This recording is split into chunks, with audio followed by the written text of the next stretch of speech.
영업인들을 위한 10월 18일 금요일 간추린 아침 뉴스입니다.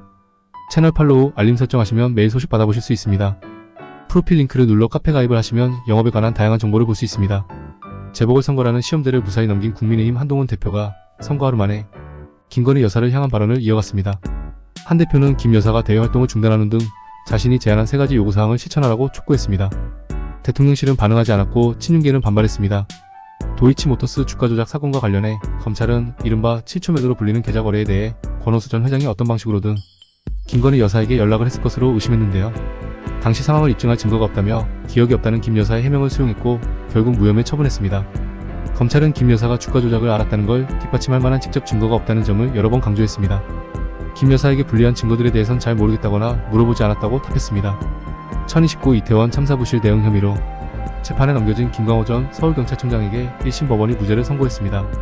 참사 당일 상황관리관으로 당직의 선류미진 총경과 정대경 전 112 상황팀장에게도 모두 무죄가 선고됐습니다. 유족은 경찰에게 면죄부를 주는 기만적 판결이라며 오열했습니다. 미국은 하마스 수장인 시나르 제거 소식에 평화를 위한 장애물이 비로소 제거됐다고 평가했습니다. 바이든 미국 대통령은 좋은 소식이라며 이제 가자 전쟁을 끝내기 위한 논의를 해야 한다고 강조했습니다. 유럽 주요국들은 하마스의 인질 석방을 촉구했습니다. 젤렌스키 우크라이나 대통령이 연일 북한군의 우크라이나 파병설을 공론화하고 있습니다. 병력이 10,000명 규모인데 아직 병력 이동이 이뤄지진 않았지만 우크라이나 정보당국이 북한군 움직임을 첩보로 입수했다고 설명했습니다. 주미대사는 아직 확인되진 않았지만 사실일 가능성이 높은 것으로 보인다고 말했습니다. 유럽중앙은행 ECB가 지난달에 이어 정책 금리를 또 인하했습니다. ECB가 2달 연속해서 금리를 인하하는 건 13년 만에 처음인데 유럽의 실물 경기를 부양하기 위한 고육지책으로 보입니다. 현직 경찰관이 3억 원 상당의 압수물을 빼돌렸다가 구속됐는가 하면 이번에는 다른 경찰관이 보이스피싱 수사 도중 압수한 현금을 훔친 혐의로 긴급 체포됐습니다. 압수물 관리 체계에 허점이 있다는 지적 속에 경찰은 뒤늦게 증거물 관리 현황을 전수조사하겠다며 대책 마련에 나섰습니다.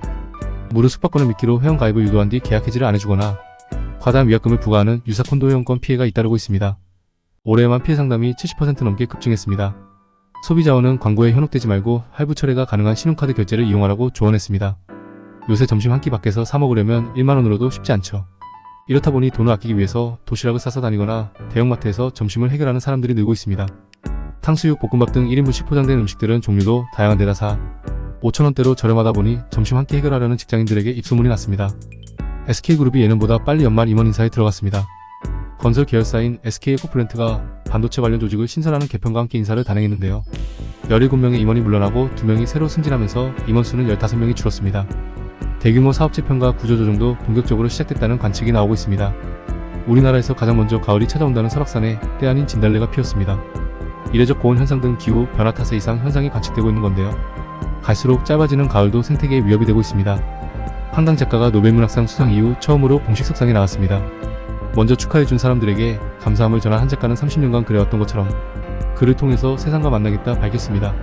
60세까지 완성하고 싶은 글이 3개 있지만 이야기가 더 많이 생각나면 죽음도 맞이하기 어려울 수 있을 것 같다며 조용히 웃었습니다. 겨울철 독감 예방 주사는 언제 맞아야 가장 효과적일까요? 바로 10월이 가장 적합하다고 하는데요. 예방접종 후 항체가 형성되려면 짧게는 2주, 길게는 4주가 걸리기 때문입니다. 따라서 10월 중에 접종하는 것이 가장 좋고 늦어도 11월까지는 챙겨야 면역 효과를 볼 수 있다는 겁니다. 많은 관심이 집중됐던 비만 치료제 위고비가 이번 주 국내에 출시됐습니다. 온라인 불법 판매와 광고가 늘 것에 대비해 식품의약품안전처가 한 달 동안 집중 단속에 나선다고 밝혔는데요. 식약처는 특히 부작용과 오남용에 대해 시판 후 안전관리를 면밀하게 추진할 것이라고 설명했습니다. 3년 주기로 실시되는 노인 실태조사 결과가 최근 발표됐습니다. 가장 눈에 띈 건 독거 노인 가구의 증가세였는데요. 조사에 참여한 노인 가운데 32.8%가 혼자 사는 것으로 나타났습니다. 이는 직전 조사보다 13%포인트나 늘어난 수치였습니다. 세계보건기구 WHO가 최근 코로나19에 이은 또 다른 감염병 대유행 팬데믹 위험이 커지고 있다고 경고해 주목됩니다. WHO는 다음의 팬데믹은 우리가 완벽하게 시스템을 갖출 때까지 기다리지 않을 것이라며 국제사회가 1차 의료 시스템에 투자해야 한다고 강조했습니다.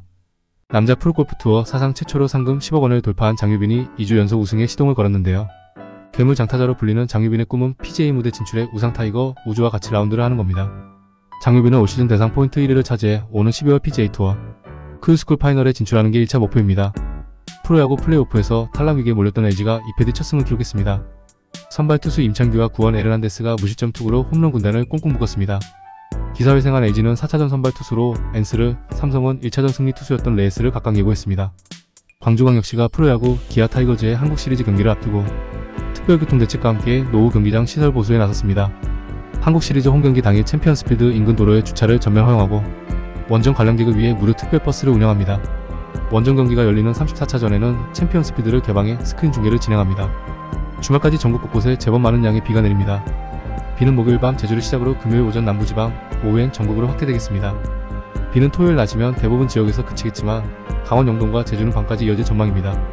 비가 그친 후엔 북쪽에서 찬바람이 내려오며 전국의 낮 기온이 20도 안팎으로 내려가겠습니다.